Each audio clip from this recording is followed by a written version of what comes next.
when I was in my early 20s, I'm one of those people who, whenever I see something, I want it, I got it. You know, like that Ariana Grande song.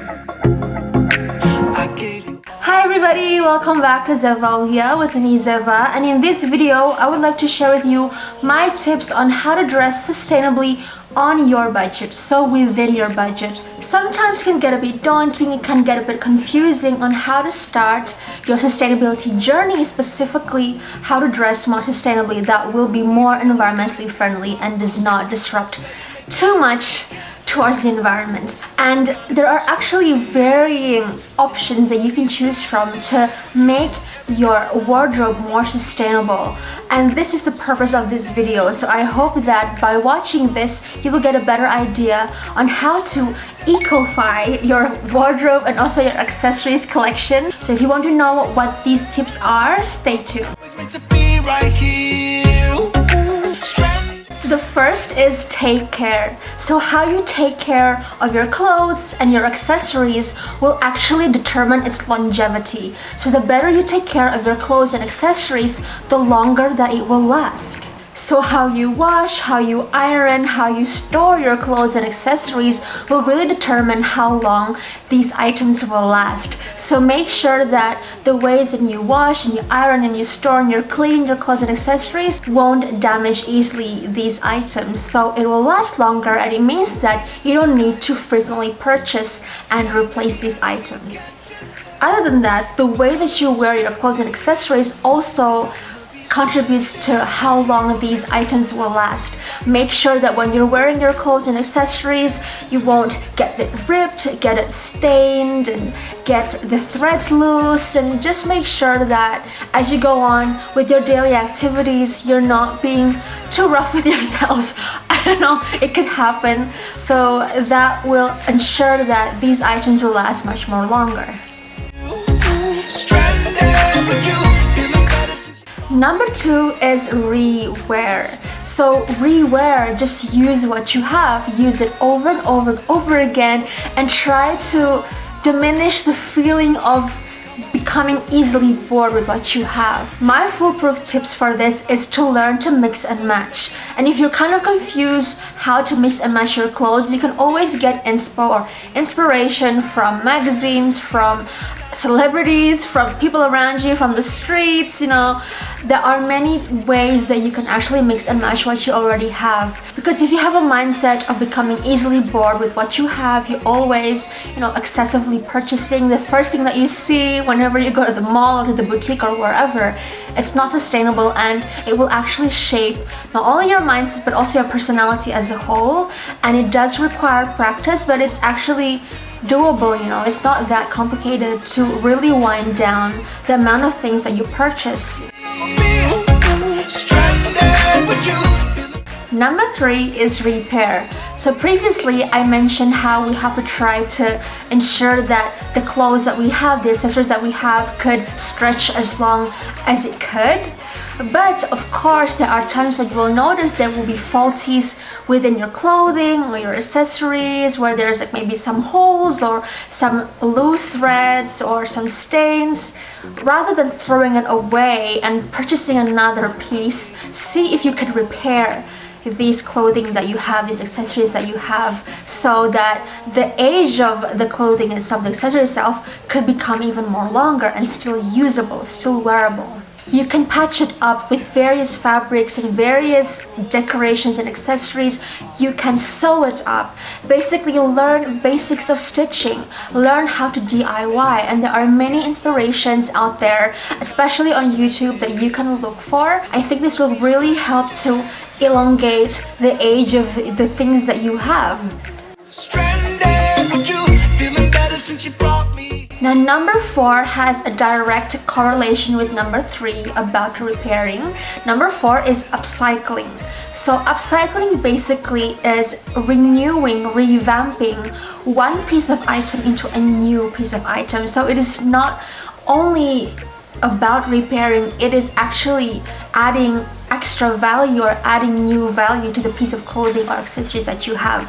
You can turn clothes into clothes, clothes into accessories, accessories into clothes, really anything, even turning various clothing and accessories into homeware items. There are various things that you can do when you upcycle, adding value to what you already have so it will look more unique, creative, and renewed.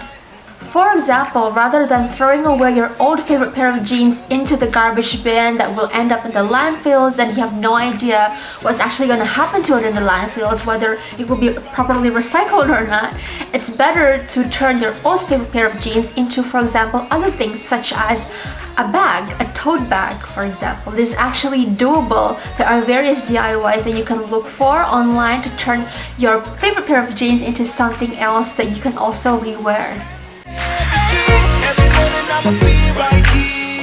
Number 5 is purchase better quality. You can still buy new things, but make sure that you reduce the frequency and increase its quality.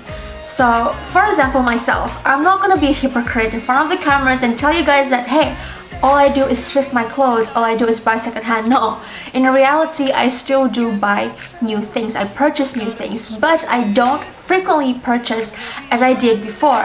When I was in my early 20s, I'm one of those people who, whenever I see something, I want it, I got it. Like that Ariana Grande song.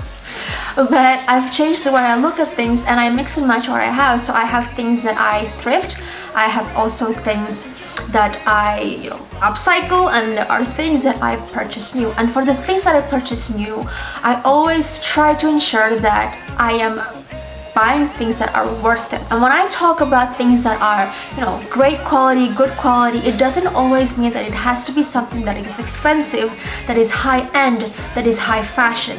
There are various items out there, whether clothing or accessories, that are actually very affordable, that has really great quality. Number 6 is thrifting. So for thrifting, you can do this online or even offline. For offline thrifting, you can go to charity shops or secondhand markets or garage sale events or thrifting events out there that you can find around you.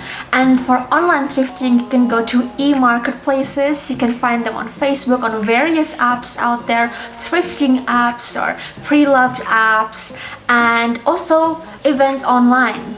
So there are various ways you can actually do online. And the thing about online thrifting is that I love how nowadays we can really harness technology and use technology for the greater good, whether it's from the receiving end or the consumer or the giving end or the seller. So these online transactions really make things easier. Of course, there is a plus and minus about online purchasing, especially if it's for pre-loved items. Using technology is actually a really big step forward nevertheless on increasing awareness and also increasing people's willingness to shop and also sell pre-loved items. Number 7 has a correlation with number 6, but it is more about swaps or swapping. So swapping you can do online or offline. It is when you want to swap the clothes and accessories that you have with another piece of clothes or accessories that another person has, and this can be done offline or online. Usually people are more comfortable with something that is done offline for swaps because you really want to ensure that you're getting your swaps worth. But nowadays people also swap their items online, but as long as you build the trust between both parties that are going to swap their items. But if you're unsure about online swapping, you can always opt for offline swapping. Look for swapping events. For example, in Indonesia, there is this up and rising community called Tukar Baju. It's when they make events in various cities across the country where people can swap the items and the clothing that they have with other people within the community. So that is one option that you can do, or you can simply swap your items and your clothing and your accessories with your friends, your family. What you need to make sure though, especially when you're swapping your clothing, is that you're getting something that is of similar quality at the very least, because you don't want to swap like a really nice top with something that is not as nice. You're not gonna get the joy out of it. So make sure that you really know what you're swapping for. Girl, you make me happy, can't you tell? Number 8, last but not least, is about rentals or renting. It is actually an increasing trend nowadays to rent out your clothes. There are various business models actually of how people want to facilitate this renting idea. There are those that rent out everyday clothes, rent out office clothes, rent out party clothes, because usually, for example, party clothes, you don't always, you don't frequently wear party clothes, right? Usually you only wear it for certain events and whatnot, and it ends up in your closet, in your wardrobe for length amounts of time, and it's just, sometimes if you think about it, it's a waste of money, especially if it's an expensive piece.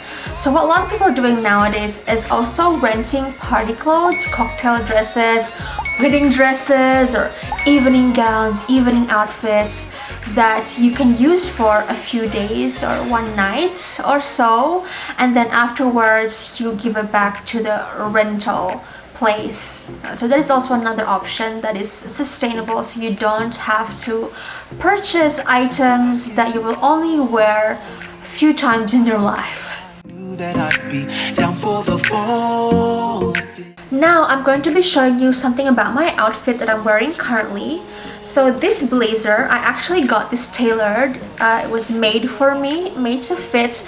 I had this made back in 2010 for this special event in my university where we had to dress up and make this mock conference of the UNFCCC. I still totally remember that. Every clothing that I have, especially if it's a special piece, there's a history to it and I remember it. So I really love this because it's really good quality. It's not super expensive for me to be made, but of course people's expensive, how they define expensive is different, but for me it wasn't expensive to make and it still lasts. Like, the quality is so good, and as you can see, there's like this really cute frill thingy going on, like an iguana thing going on in my neck area. And yeah, it's really still comfortable and wearable until this very day. It's like 2019 now. That's insane, right? But it doesn't look old and flimsy because I take good care of it. I take good care of my things. And this is actually a shift dress. I love it. It has like this peacock look to it. It has a shine. I'm not sure if you can see it from the cameras, but it has this sheen of purple, red, blue, and pink under the sunlight, and it is still very much wearable until this very day, and it's very good quality even if I one day have to give it away, and it's still in very good condition. It still fits me, it's still gorgeous. So as you can see, I'm mixing and matching these two and it looks perfect. And yes, I bought this new. I made this from scratch. Well, I didn't make it, a boutique made it for me, but I designed it from scratch. And yeah, you can also totally do this by ensuring that you take care of your clothes and it will last long. Perfect, so sustainable. That is all for me now. I hope that all these tips on how to dress more sustainably within your budget, because everybody's budget is different, will really open up your minds and see that it is really achievable, it is really implementable to live more sustainably, especially as we know the fashion industry is one of the biggest pollutants in the whole wide world right now. Thank you so much for watching, and I hope this is informative for you. Feel free to share this video around so more people will be more aware and more of a pro on how to live more sustainably. See you in the next video. Ciao!